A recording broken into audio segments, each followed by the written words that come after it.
La situation précaire à l'est de la RDC et bien sûr les retombées de la dernière réunion du Conseil des Nations Unies aux droits de l'homme dominent les unes des quelques apparitions à travers les rayons bacs de la capitale. Mesdames et messieurs, bienvenue à toutes et à tous dans cette revue des presse.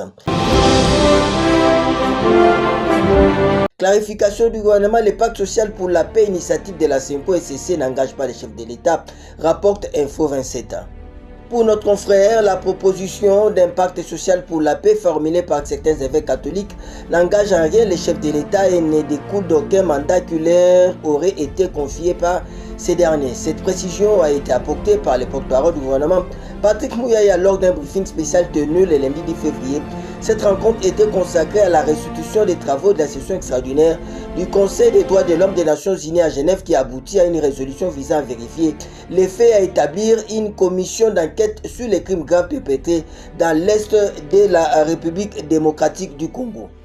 Abordant le même chapitre, ni apocalypse ni balkanisation de la RDC, Patrick Mouyaya, la priorité pour nous c'est de desserrer les taux sur Goma, nous informe le Code Information Générale d'Action et de Développement la Prospérité. En jetant un coup d'œil sur notre consoeur, le gouvernement de la République dirigé par Jules Tsumilo Atsunuka, Premier ministre, continue à déployer ses efforts inlassables et des stratégies poussées pour rétablir la paix et la stabilité dans l'Est de la RDC. Patrick Mouyaya Katembwe, ministre de la Communication et Médias, a réitéré cet engagement lundi 10 février 2025 au cours des briefings tenus comme d'habitude à l'RTNC. Devant la presse, nous dit notre consoeur, il a indiqué que l'urgence absolue pour l'heure au niveau du gouvernement, c'est de parvenir à sortir la ville de Goma, province du Nord Kivu, des griffes de l'ennemi, du reste identifié comme étant le Rwanda, et de relancer le fonctionnement des services publics. La priorité pour nous, c'est de desserrer les taux sur Goma et de nous assurer qu'il y a un minimum de sécurité qui permette la relance optimale des services publics, a-t-il déclaré.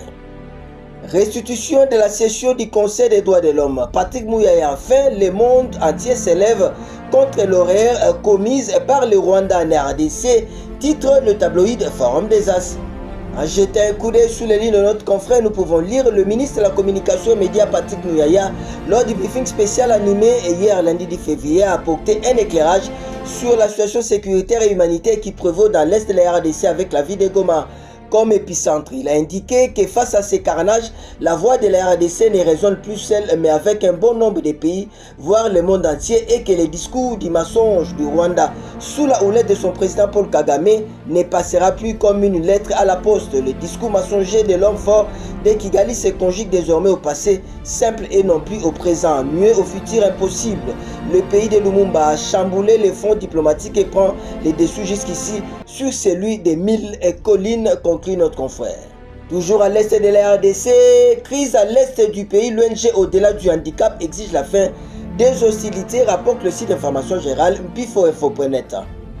Les personnes vivant en situation de handicap se disent être oubliées pendant les discussions de paix dans notre pays. C'est le coordonnateur de l'ONG au-delà du handicap qui l'a déclaré, tout en indiquant que cette catégorie de la population doit être prise en compte. Enoch Miantama exige par rapport à la guerre la cessation immédiate des hostilités, le retrait des rebelles sur notre territoire, l'ouverture du couloir humanitaire et la prise en charge des personnes à mobilité réduite pendant les temps de la guerre. Notre confrère pifoinfo.net met à la lumière la déclaration de l'ONG au-delà du handicap. On va terminer avec ce titre: pillage des minerais en RDC, Taxis Mine Terra Sunrise indexé à la une du tribunal d'information socio-économique Chronique Eco.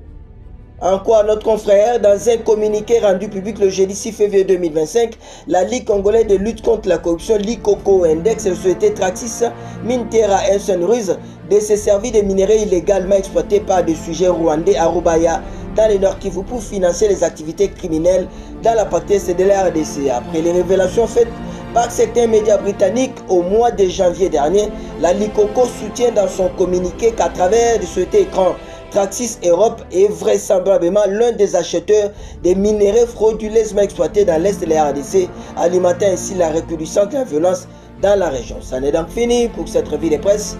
Au revoir et à demain, tous derrière nos forces armées de la RDC, la patrie ou la mort, Bendele Kouyate.